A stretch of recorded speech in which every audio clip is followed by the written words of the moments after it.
यीशु मसीह ने कहा मेरा घर प्रार्थना का घर कहलाएगा। क्या कहलाएगा? क्या कहलाएगा?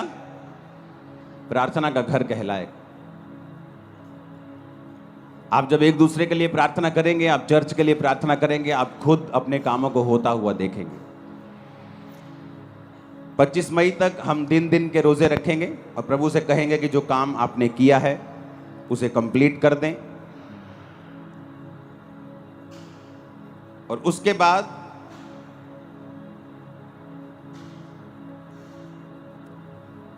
हम 3 रोजे रखेंगे डे नाइट के। आप उसकी डेट नोट कर लो। 2 जून, 3 जून और 4 जून। 2 जून को संडे होगा, आप संडे चर्च में आएंगे। 2 जून को सीड वाला संडे भी है।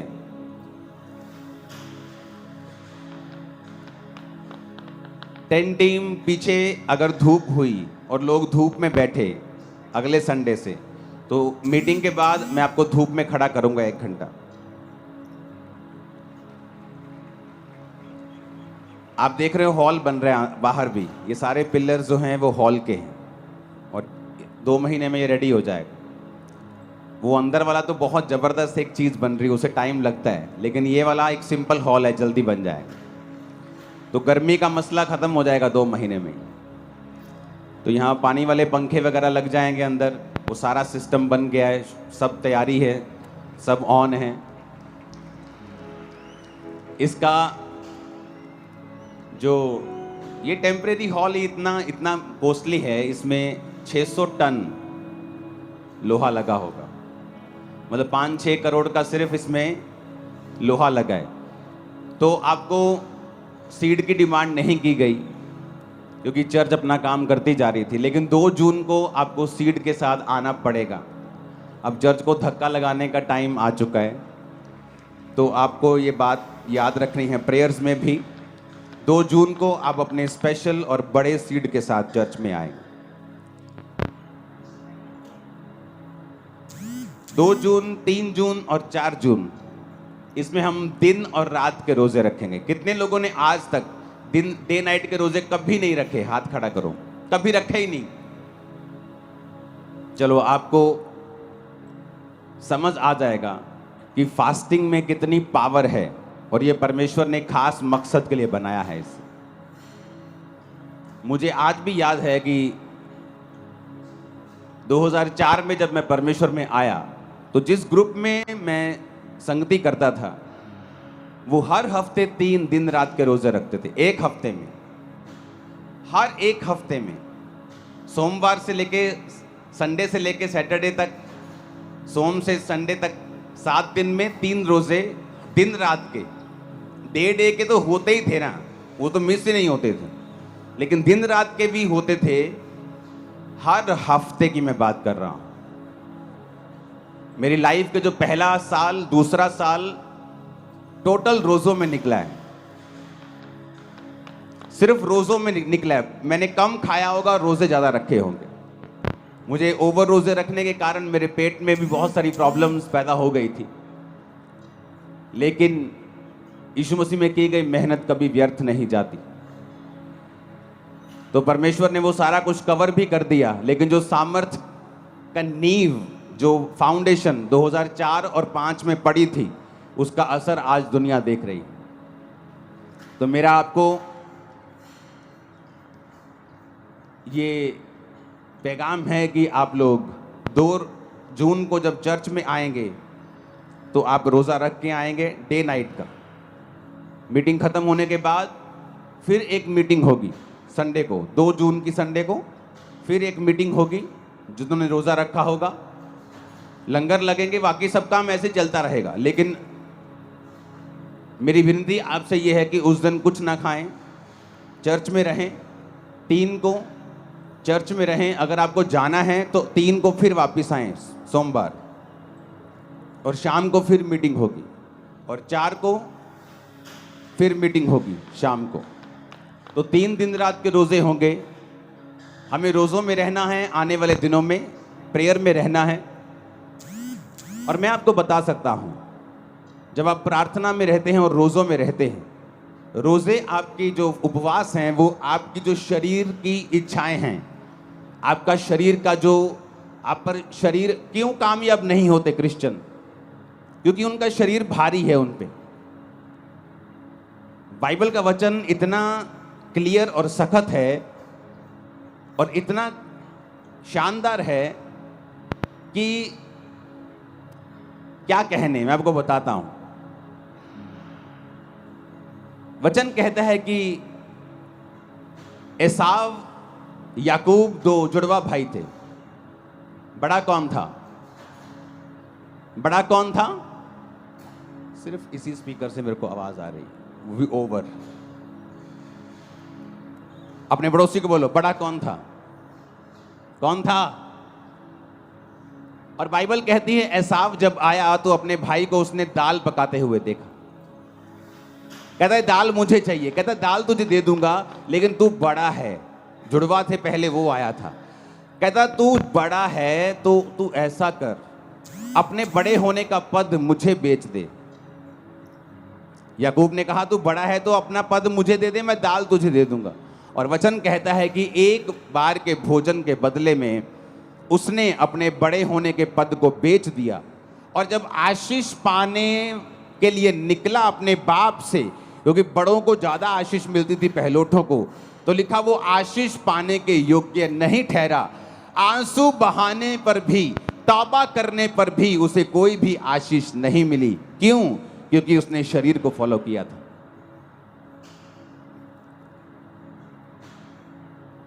जो लोग शरीर को फॉलो करते हैं वो आशीष पाने के योग्य नहीं है। वचन कहता है कि अगर आप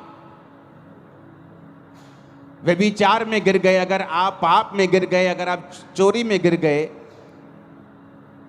तो आप सेवा करने के भी काबिल नहीं हैं उच्च पद की। वचन तो इतना गहरा है वचन। तो शैतान लोगों को नाकामयाब कैसे करता है? उनको शरीर के पीछे लगाता है, उनको पाप के पीछे लगाता है, डर के पीछे लगाता है, लोभ के पीछे लगाता है, लालच के पीछे, घमंड के पीछे, व्यभिचार के पीछे। और रोजे के उपवास क्या करता है? जब आप उपवास करते हैं, उपवास आपके शारीरिक जो आपका बॉस बन गया शरीर। अगर शरीर ने कह दिया कि रात को आपको मोबाइल देखना ही देखना है, गंदी फिल्म देखनी ही देखनी है, तो आप उसको करते हैं, क्योंकि आपका शरीर भारा है, आपकी स्पिरिट हल्की है। आपका बॉस आपका शरीर है। और इसीलिए जब आत्मिक कामों में आप जाते हैं, जब आपको एक ब्रेक थ्रू की जरूरत होती है, जब आपको एक हीलिंग की जरूरत होती है, जब आपको परमेश्वर का हाथ चाहिए होता है, तब क्या होता है? तब आप चाहते हुए भी कुछ नहीं कर सकते, क्योंकि आपकी आत्मिक जो जिंदगी है वो कमजोर है। और जब आपको जरूरत होती है आप कुछ कर नहीं पाते। अपने हाथों को उठाओ, प्रभु से कहो, खुदावन मैं अपने शरीर के अनुसार नहीं, अपनी आत्मा के अनुसार चलो, प्रभु यीशु मसीह के सामर्थी नाम में। 2 तिमुथियुस 2 उसकी 20 से 22 आयत, उसमें लिखा है, बड़े घर में ना तो केवल सोने चांदी के, पर काठ और मिट्टी के बर्तन भी होते हैं। कोई कोई आदर, कोई कोई अनादर के लिए, कोई अपने आप को, यदि कोई अपने आप को इनसे शुद्ध करेगा तो आदर का बर्तन और पवित्र ठहरेगा और स्वामी के काम आएगा और हर एक भले काम के लिए तैयार होगा। जवानी की अभिलाषाओं से भाग, और जो शुद्ध मन से प्रभु का नाम लेते हैं उनके साथ धर्म, विश्वास, प्रेम और मेल मिलाप का पीछा कर। परमेश्वर ने कहा बड़े घर में सिर्फ सोने और चांदी के ही नहीं, काठ और मिट्टी के बर्तन भी होते हैं। अब आपके घर में बहुत से बर्तन हैं। एक आपके घर में गिलास है, आपकी रसोई घर में, जिससे आप पानी पीते हैं। प्लेट पड़ी है जिससे आप खाना खाते हैं। एक बाल्टी ऐसी पड़ी होगी, वाटर कूलर पड़ा होगा जहां आप पानी स्टोर करके रखते हैं, उससे पानी पीते हैं। और एक कहीं नुक्कड़ में रसोई घर में एक कूड़ेदान का बर्तन भी पड़ा होगा, जहां हर तरह का कूड़ा, खराब वस्तु, खराब खाना, बिगड़ा हुआ खाना आप उस कूड़ेदान में डालते हैं। वचन क्या कहता है कि वो कूड़ेदान का जो बर्तन है वो भी उसी घर का है, और जो आदर का बर्तन है जो स्वामी के मुंह से लगता है वो भी उसी घर का बर्तन है। तो परमेश्वर ने कहा कि लोग है तो मेरे विश्वासी, है तो मेरे बच्चे, है तो मेरे ही घर के बर्तन, पर कोई तो आदर का बर्तन है और कोई निरादर का बर्तन। और लिखा जो कोई अपने आप को इनसे शुद्ध करेगा, किन से? व्यभिचार से, पाप से, शरीर के कामों से, निंदा से, चुगली से, विश्वासघात, माता पिता की आज्ञाओं को ना मानना, ढीठ, घमंडी, लड़ने वाले, गालियां निकालने वाले। परमेश्वर ने कहा अगर तुम इन चीजों से अपने आप को शुद्ध नहीं करोगे तो तुम अनादर के बर्तन ठहरोगे, और अगर तुम अपने आप को इन चीजों से शुद्ध करोगे तो आदर के बर्तन ठहरोगे। अगर तुम आदर के बर्तन ठहरोगे तो स्वामी के काम आओगे। अगर तुम स्वामी के काम आओगे, उसके मुंह से लगाए जाओगे, तुम्हारी आशीषें अलग होंगी, तुम्हारी आशीषें दूसरों के जैसी नहीं होंगी, क्योंकि तुम आदर के बर्तन हो। लिखा है क्योंकि मनुष्य स्वार्थी, लोभी, डींगे मारने वाला, अभिमानी, निंदक, जिसे अपना ही स्वार्थ है, जो हर काम अपने ही फायदे के लिए करता है, लोभी है, लालची है, हर चीज को बेचना आता है उसे, डींग मार। वो चर्च में गए थे, अच्छा ठीक नहीं हुए, आ जाओ मेरी चर्च में। डींगे मारनी। खुदावंद का आत्मा यहां आपको हील करता है, मैं नहीं। और ये सुनो मेरी बात, आप गवाह होंगे, और आप गवाह हैं, लंगड़े चलाए जाते हैं और कोढ़ी शुद्ध किए जाते हैं। लेकिन आपने कभी ऐसा नहीं सुना होगा कि अगर चंगाई चाहिए तो सिर्फ मेरी चर्च में आओ। यह निशानी है कि वो पास तक गिर चुका है और वचन में नहीं। अभिमानी, निंदक, माता पिता की आज्ञा टालने वाला, कृतज्ञ यानी विश्वास, थैंक्स गिविंग ना करना, ऐसे दो तरह के लोग होते हैं। प्रभु के सामने कृतज्ञ, लोगों के सामने कृतज्ञ।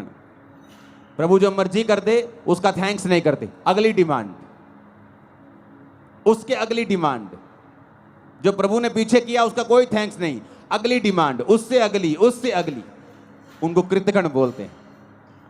और ऐसे लोग भी होते हैं, आप अगर उनके लिए कुछ करेंगे, बोलोगे ले मैं तो इनका वर्कर हूं, ये तो इनका फर्ज बनता था करना।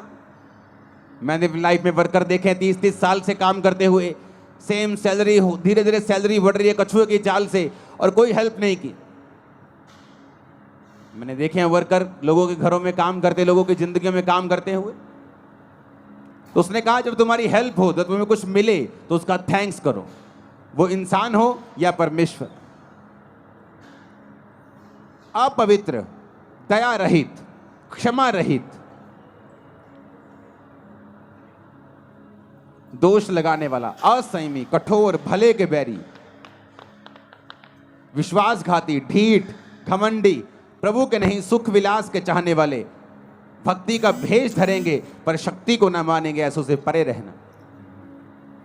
परमेश्वर ने कहा यदि तुम अपने आप को इनसे शुद्ध करोगे तो आदर के बर्तन ठहरोगे।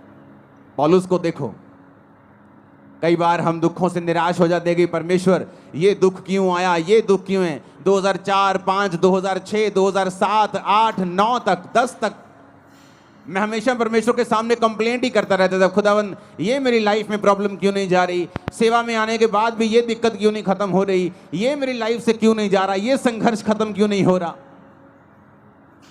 आज हम पौलुस की पत्रियों को पढ़ते हैं।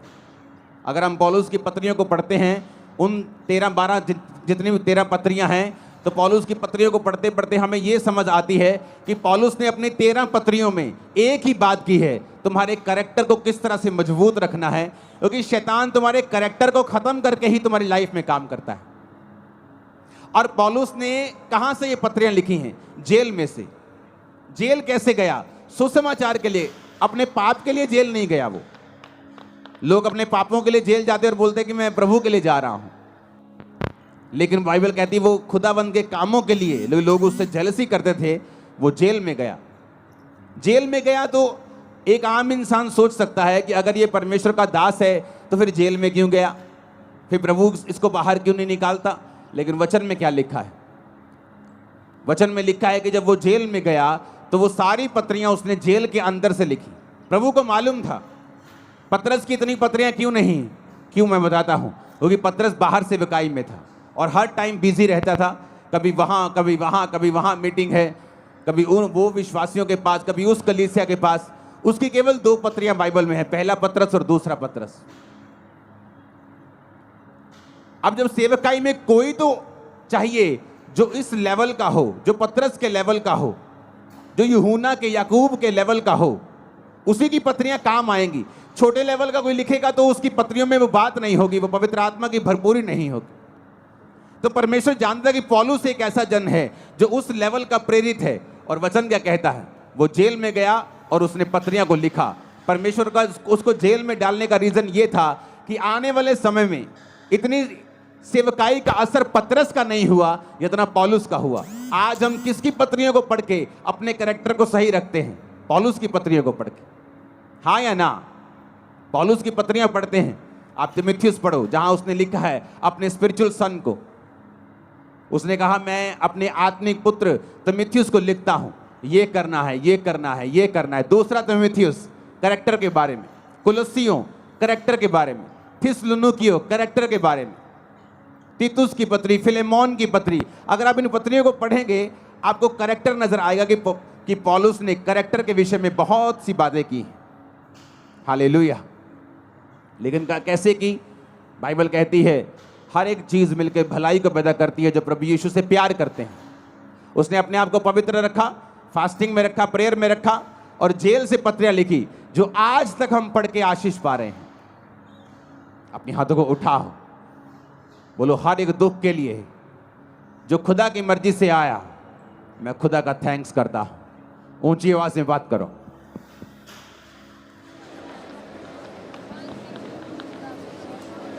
थैंक्स करो ऊंची आवाज में। और पिता मैं विश्वास करता हूं कि आप कुछ बड़ा करेंगे उन्हीं दुखों के बीच से, यीशु के नाम। अब हम फास्टिंग क्यों करते हैं? जब शरीर आपका स्वामी है, आज आपको रोजा रखना है 5 बजे तक, लेकिन सुबह आपको इतनी भूख लगी छोले भटूरे देख के कि आपने अपना रोजा खोल लिया, क्योंकि आपका शरीर आपका स्वामी है। आप फैसला करके उठे नहीं ये व्यभिचार से मैं दूर रहूंगा, लेकिन आज वो लड़की बड़े सुंदर कपड़े डाल के आई, आप अभी भी उसे देख रहे हैं। क्यों? क्योंकि आपका शरीर आपका स्वामी है। जब आपका शरीर आपका स्वामी है तो आपकी लाइफ में वो काम नहीं हो सकते जो आपको बंधनों से मुक्त करेंगे, फ्री मैन आपको करेंगे, एक लेवल तक आपको लेके जाएंगे। आप कभी उस लेवल तक नहीं आ सकते क्योंकि आपका शरीर आपका स्वामी है। आपको मालूम है कि आपका मोबाइल, आपकी फेसबुक स्क्रॉलिंग आपके टाइम को वेस्ट कर रही है। ये टाइम आपको प्रेयर में देना है। क्यों? क्योंकि आपका शरीर आपका स्वामी है। आप जब फैसला कर लेते ये काम मैं नहीं करूंगा और आप प्रार्थना में चले जाते, उस तरीके से आप अपनी आत्मिक लाइफ को, अपनी आत्मा को अपने जीवन का स्वामी बना देते हैं। और वचन कहता है जो आत्मा से चलेगा वो जिएगा। आमीन। हालेलुया। ऊंची आवाज में हालेलुया। आप जानते नहीं आत्मा में रहना और प्रार्थना और उपवास में रहने से कितने बंधन टूटते हैं और कहां ये चीजें लगती हैं जाके, आपको मालूम भी नहीं। पिछले दिनों जब मैं प्रार्थना उपवास में था तो इस थर्सडे मैंने चर्च आना था, लेकिन थर्सडे में जब मैं प्रार्थना कर रहा था बुधवार को, तो परमेश्वर मुझे दर्शन देने लगा प्रार्थना में। जब प्रार्थना उपवास में मैं पिछले दिनों में था तो प्रेयर कर रहा था तो परमेश्वर दर्शन देने लगा। और ऐसे दर्शन नहीं देने लगा कि मैं कुछ मांग रहा हूं प्रभु से कि मुझे ये चाहिए, मुझे ये चाहिए। जस्ट मेरी आदत है खुदावंद की प्रेजेंस में बैठना और बैठे रहना और प्रेयर करना और बेदारी के लिए प्रेयर करना, लोगों के लिए प्रेयर करना। मेरा अपना कोई मसला नहीं है खुदावंद के सामने। मेरे मसले चर्च के होते हैं, आपके होते हैं। आप यहाँ काउंसलिंग के लिए आते हैं, आपके केस मोबाइल पे मेरे पास आते हैं। जब उनसे हल नहीं होता डायरेक्ट मेरे पास आते हैं, तो मैं लिख के भेजता हूँ, इसको ये कहना है, ये कहना है, या सिर्फ ले हैंड में खड़ा करो, या इसको रोज़े रखवाओ, या मुझसे मिलाओ, इसे ऑफिस भेजो। तो मेरा मसला सिर्फ आपके साथ होता है। तो मैं जब प्रेयर कर रहा था खुदावंद के साथ, तो परमेश्वर ने मुझे कहा कि एक बुक लिखनी है, सनातन परमेश्वर कौन है। वो बुक मैंने लिख दी है, आपको 2 हफ्तों प्रिंट हो जाएगी, अभी 1 हफ्ते में। मेरी तरफ से सब चला गया है, जस्ट वो डिज़ाइन हो रही है, प्रिंट हो जाएगी और आपको 1-2 हफ्ते में बुक मिल जाएगी। आप नोटिस करेंगे उस बुक के ज़रिए से जो लोग परमेश्वर में नहीं हैं, आप उनको जस्ट वो बुक दे देना, मैं कह रहा हूँ वो चर्च में बैठा होगा, इतना छुएगा खुदा उसे। और कैसे हुआ? मैंने बुक के लिए प्रेयर नहीं की, मैंने बुक के लिए प्रार्थना नहीं की, मैं जस्ट प्रभु की हुजूरी में बैठा था, प्रार्थना कर रहा था। तो पवित्र आत्मा ने मुझे विजन दिया, सनातन परमेश्वर कौन है, इसके बारे में लिख। और उसमें 2 हिस्से हैं, एक सनातन परमेश्वर कौन है, एक और हिस्सा है जो आप बुक में पढ़ेंगे, वो भी एक शानदार हिस्सा है। जो कोई व्यक्ति अब उस बुक को पढ़ेगा, उसे समझ आ जाएगा कि यीशु मसीह कौन है। क्या ये धर्म बदलने वाले लोग हैं, क्या कन्वर्जन करने वाले लोग हैं, या यीशु मसीह छुड़ाने के लिए आया। एक बुक आपके लिए एक सुसमाचार का एक कारण बन जाएगी और लाखों करोड़ों लोग उस बचाए जाएंगे। मैं बता रहा हूं, उसी बुक से आप देखना टेस्टिमनी चाहते कैसे पॉसिबल हुआ। जब आप परमेश्वर की प्रेजेंस में जाते हैं, आप प्रभु की प्रेजेंस में होते हैं, परमेश्वर आपकी लाइफ को फ्रूटफुल बनाता है, इफेक्टिव बनाता है। वो आपके बिजनेस के बारे में आपको दर्शन दे सकता है। आपका बेटा जो बचा नहीं है, नशे करता है, उसके बारे में आपसे बात कर सकता है। आपकी वाइफ के बारे में, आपके हस्बैंड के बारे में, आपके बच्चों के बारे में, आपकी सेहत के बारे में, किसी भी बारे में वो आपसे बात कर सकता है। जो चीज़ कमज़ोर है, शैतान के हाथ में है, बंधन के नीचे है, उसके बारे में प्रभु आपसे बात करता है। इसलिए तो वचन में लिखा है कि मैं अपने वचन को भेज के अपने लोगों को चंगा करूंगा। तो होता क्या है कि आपके पास वचन आता है कि बेटे, मेरे बेटे, सनातन परमेश्वर कौन है, इसके बारे में लिख। अब पता नहीं कितने लाख लोग उससे आज़ाद हो जाएंगे, कितने लाखों लोग उस वचन से छूट जाएंगे जब वचन को पढ़ेंगे। और आगे एक और उसका हिस्सा है बड़ा शानदार, जब उसे पढ़ेंगे। तो ये कैसे पॉसिबल है? जब आप शरीर के कामों को खत्म करके, आत्मा को फॉलो करके, प्रार्थना और उपवास में अपनी जिंदगी को दे देंगे, तब परमेश्वर आपसे बात करना शुरू करता है। कितने मेरी बात को समझ रहे हैं? तब तक आप उस लाइन में हैं। जैसे आप बिजली का बिल भरने, पुराने टाइम में लोग लाइन में लगते थे, पता नहीं आज लगते हैं कि नहीं लगते, ऑनलाइन हो जाता सब कुछ, लेकिन लाइन में लगते। तो आप लाइन में जो लगे हुए हो, छुटकारे की लाइन में, हीलिंग की लाइन में। लेकिन जब तक आप फास्टिंग, उपवास, प्रार्थना, तौबा, शरीर के कामों से मुक्त होकर प्रभु के सामने समर्पित आप नहीं होंगे, तब तक आप लाइन में तो हो पर आपका नंबर नहीं आएगा। लाइन में तो लगे हुए हो, चर्च तो जा रहे हो, पता सब कुछ है, प्रभु की दया भी है। लाइन में लगे, ये भी एक फजल है, प्रभु को जानते हो, ये भी एक अनुग्रह है। लेकिन रियल छुटकारा, नंबर कब आएगा? जब तुम इन बातों को फॉलो करो। ऊंची आवाज में हालेलुया बोलो। और जब हम उपवास करते हैं, क्या होता है? उपवास हमारे शरीर के जो बॉसपन है, उसका जो बॉसी शरीर है, जो मालिक बनता है, वो उसके मालिकियत को खत्म कर देता है। जो शरीर का प्रभाव है, पाप का प्रभाव है, गंदगी का प्रभाव है, नेगेटिविटी का प्रभाव है।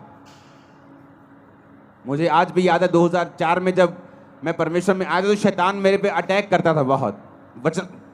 वचन जानने के बाद भी, प्रार्थना करने के बाद भी, सिर्फ 1, 2, 3, 4 महीने ऐसा हुआ मेरे साथ। तो जब वो अटैक करता था मेरे पे कभी कभी, तो पवित्र आत्मा मुझे पता क्या बोलता था? मुंह से बोल। मैंने फास्टिंग स्टार्ट कर दी। खाना 6 बजे खाया है, शाम को 7 बजे, 10 बजे है रात के अभी, लेकिन मेरे मुंह से निकलता, मैंने मेरी अभी से फास्टिंग स्टार्ट। जब मैं मुंह से निकालता था, प्रार्थना में बैठता था, शैतान के अटैक कम होने लगते थे। सिर्फ मुंह से निकाला, फास्टिंग स्टार्ट है। मैं फास्टिंग से, प्रेयर से, उपवास से शैतान के ऊपर मैंने फतह पाई।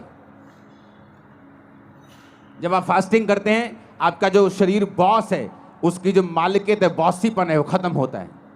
वो कम शरीर जो है, उसकी जो इच्छाएं हैं, वो आप देखना फास्ट रख के, खासकर जो लोग दिन रात के फास्ट में, दिन के फास्ट में ये इतना प्रभावित नहीं होता। मैं आपको बता रहा हूं, फायदा होगा, उसका फायदा होगा, प्रभु आपकी प्रेयर को सुनेगा, फास्टिंग कबूल होगी। लेकिन दिन रात के जो फास्ट हैं, ये एक अलग लेवल के फास्ट हैं। हालेलुया।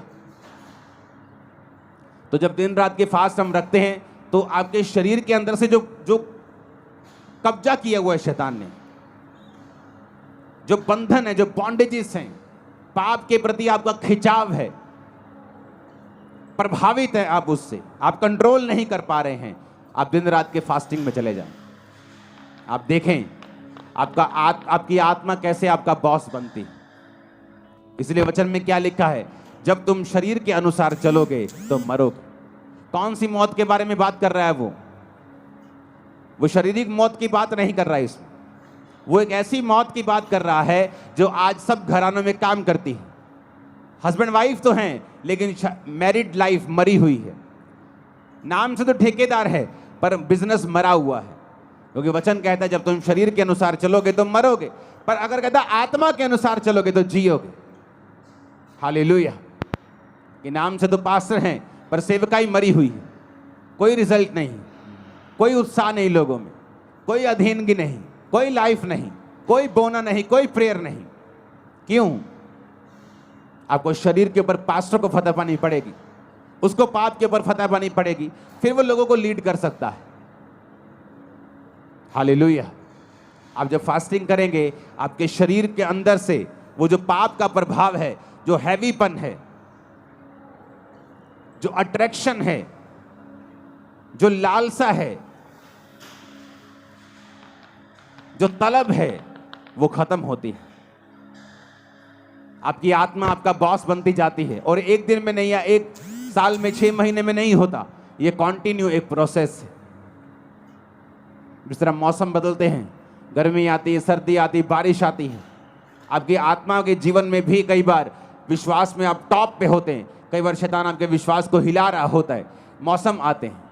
पर जब आप कंटिन्यू फास्टिंग में और प्रेयर में रहते हैं, आप हर मौसम से निकल जाते हैं और आगे बढ़ते हैं। फिर समय आता है, जो वचन में लिखा है कि फिर समय आने पर मैं तुझे फल दूंगा।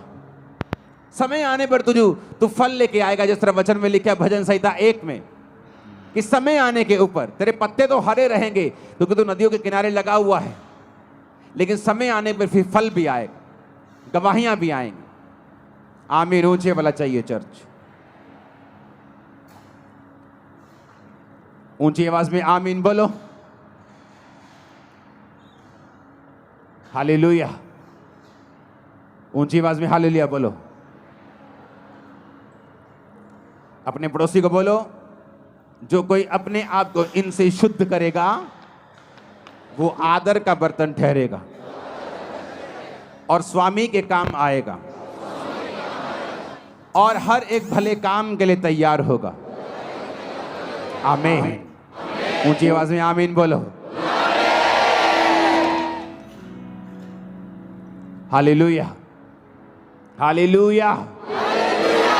तो फास्टिंग, उपवास,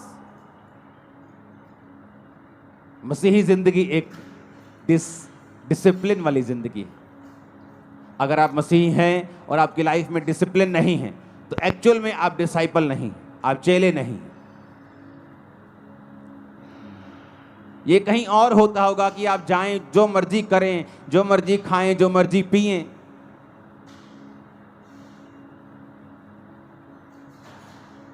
लेकिन मसीह में ऐसा नहीं होता।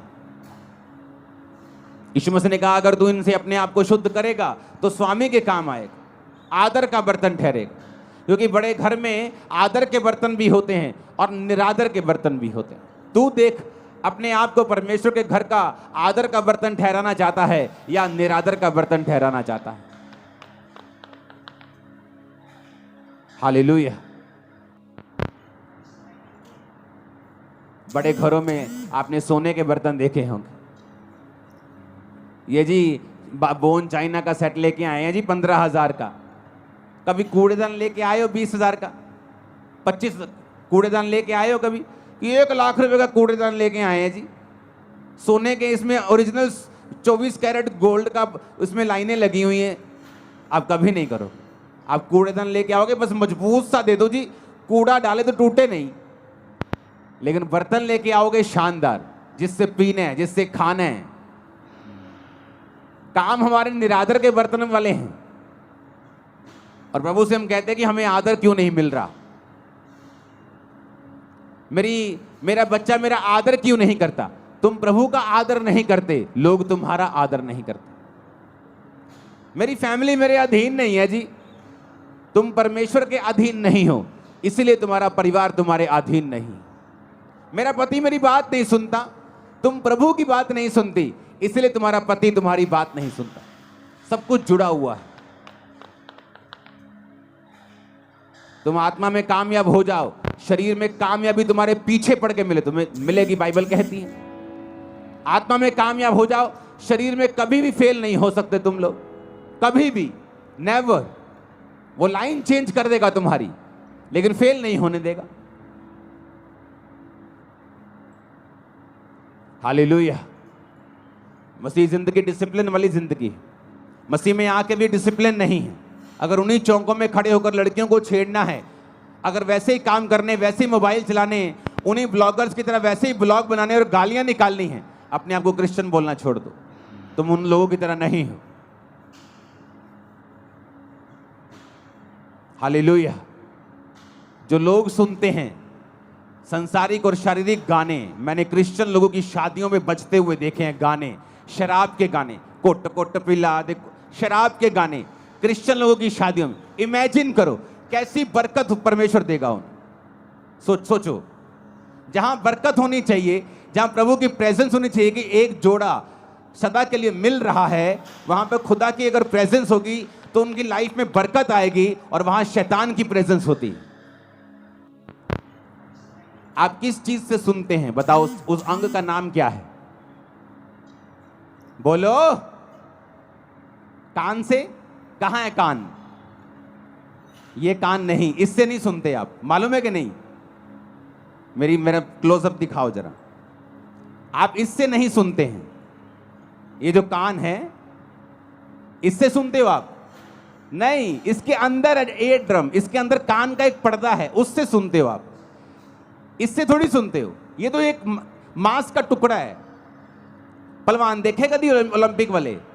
उनके यहां देखा क्या हुआ होता है? वो बज बज के उनके कान फट फट के मोटे हुए होते यहां से। अगर ये सुनते हैं तो जब वो मोटे हो जाते हैं, फिर वो कहां से सुनते हैं? वो तो अंदर से सुनते हैं भाई, इधर से। कान के अंदर जो होल है, यहाँ एक, वहां अंदर आवाज जाती है, कान का पर्दा उसे रिसीव करके सिग्नल भेजता है, दिमाग में जाते हैं तो आवाज आती है। ये थोड़ी सुनता है।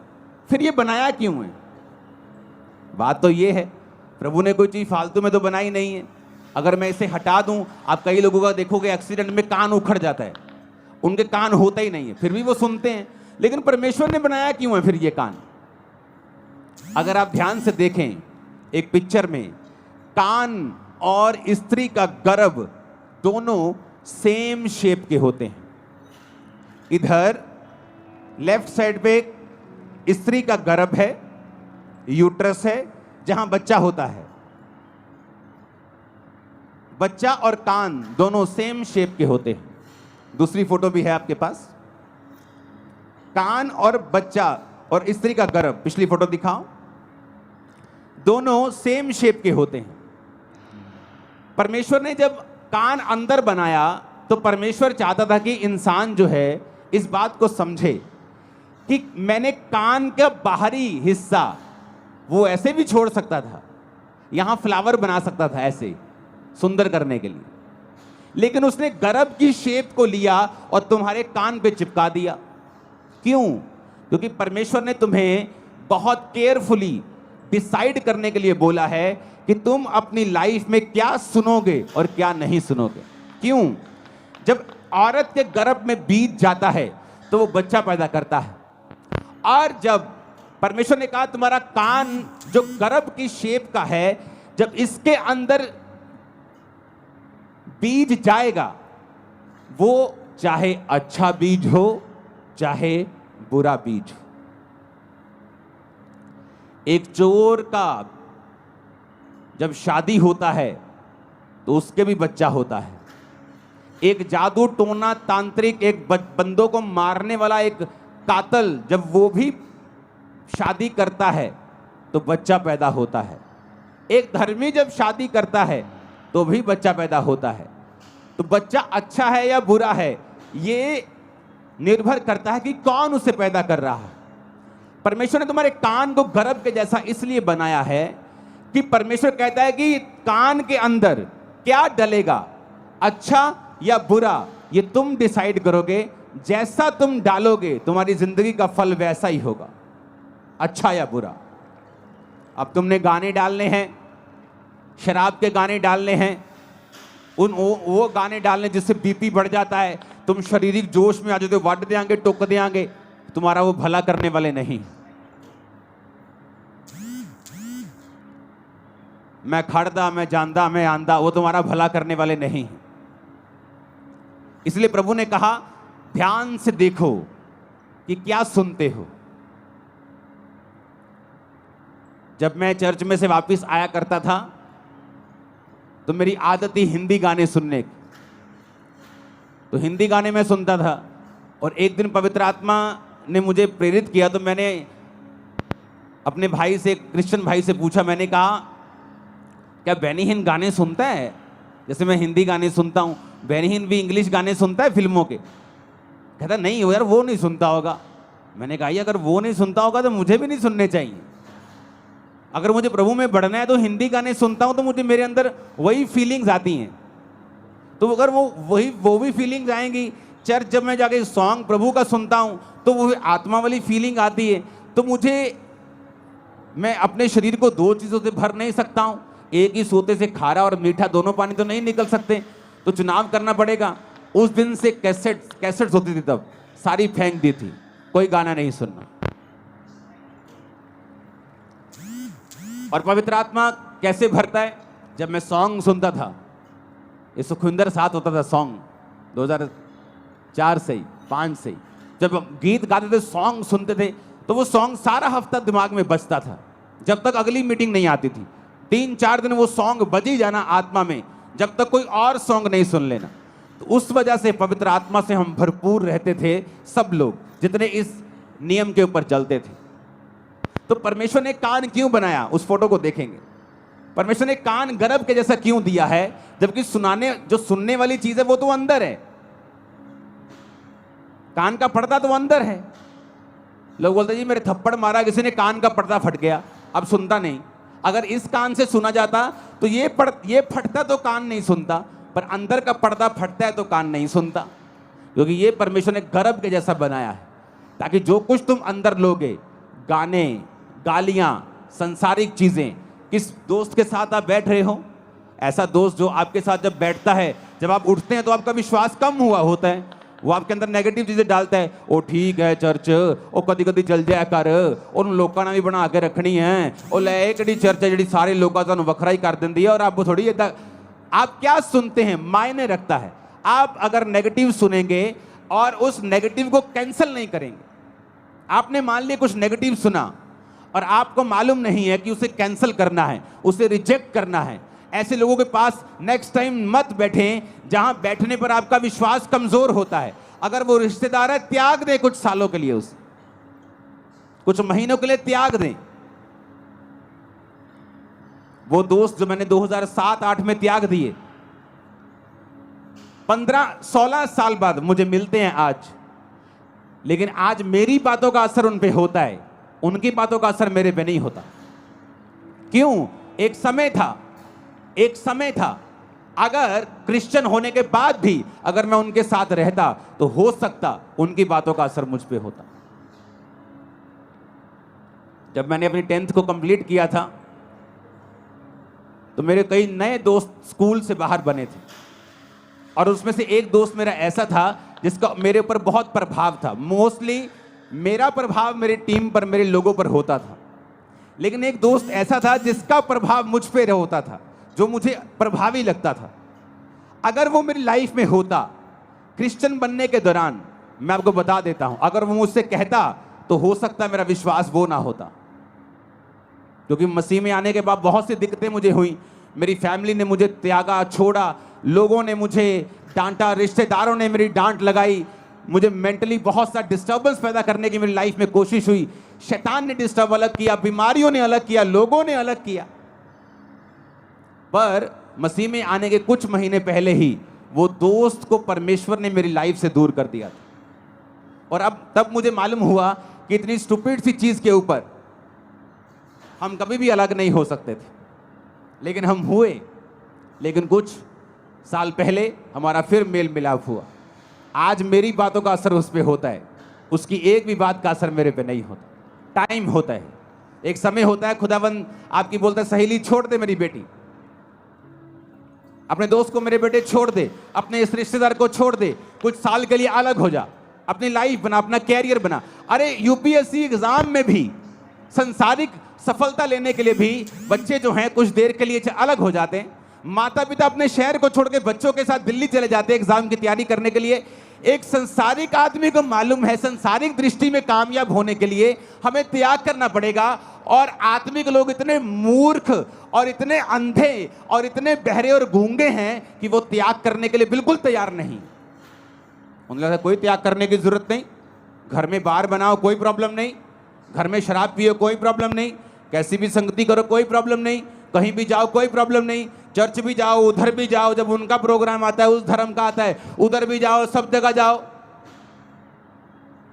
इसीलिए तो आप यहां बैठे हो जहां आपको नहीं होना चाहिए, कि 10 साल से नाम ठेकेदार है लेकिन ठेका कोई नहीं है आपको। आप वहां बैठे हो जहां आपको नहीं होना चाहिए। आपको फलवंत होना चाहिए था, बढ़ना चाहिए था। बढ़े क्यों नहीं? क्योंकि क्रिश्चियन व्यक्ति के बारे में बाइबल कहती है कि नमक का स्वाद अगर बिगड़ गया तो वो किसी काम का नहीं। दूसरा बंदा पापी हो सकता है शारीरिक रीति से कामयाब हो जाए, लेकिन क्रिश्चियन अगर खुदा से दूर होगा तो धक्के खाएगा और पैरों के नीचे आएगा, वचन कहता है, क्योंकि तुम सच्चाई को जानते हो। तुम्हारा न्याय अलग रीति से होता है। दूसरा गाने सुन के कामयाब हो सकता है, संसारिक दृष्टि से, आत्मिक दृष्टि से वो भी एक नाकामयाब व्यक्ति है, लेकिन तुम शारीरिक और मानसिक और आत्मिक सब दृष्टि में नाकामयाब हो सकते हो, क्योंकि तुम्हारा न्याय अलग रीति से होता है। तुम प्रभु के लोग, तुम वचन जानते हो, सच्चाई जानते हो, तुम जानते हो तुम उजाले में हो, तुमने उजाले का स्वाद चखा है, तुम परमेश्वर को जानते हो। हालेलुया। जब सुबह अपने कानों में कंघी, जब अपने बालों में कंघी करने के लिए उठोगे तो अपने कानों पे ध्यान देना और सोचना कि आज मुझे क्या सुनना है, इस गर्भ के अंदर मुझे क्या लेके जाना है, अच्छा बीज या बुरा बीज। अच्छा बीज लेके जाऊंगा तो अच्छा फल लाएगा, बुरा बीज दूंगा तो बुरा फल आएगा। जमीन नहीं देखती, अब आम बो दोगे भी आम उगा देगी, आप डोडे बो दोगे डोडे उगा देगी, आप कांटे बो दोगे, कैक्टस बो दोगे कैक्टस उगा देगी। जमीन नहीं देखती, जमीन बोलती मुझे बीज दे मैं तुझे उगा दूंगी। कान भी, जीवन भी देखता नहीं क्या अच्छा है या बुरा है, वो तुम्हारा डिसीजन है, वो पावर तुम्हारे पास है, अंगों के पास नहीं है। जमीन के पास उगाने की पावर है, तुम्हारे अंदर उगाने की पावर है, लेकिन उगाना क्या है ये तुम्हारे ऊपर निर्भर करता है। ऊंची आवाज में हालेलुया बोलो, ऊंची आवाज में फिर से हालेलुया बोलो।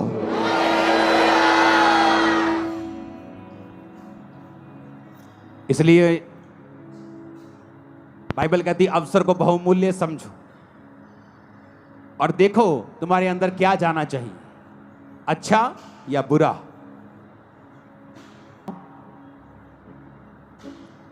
इस वीरवार को स्पेशल बाइबल टीचिंग होगी और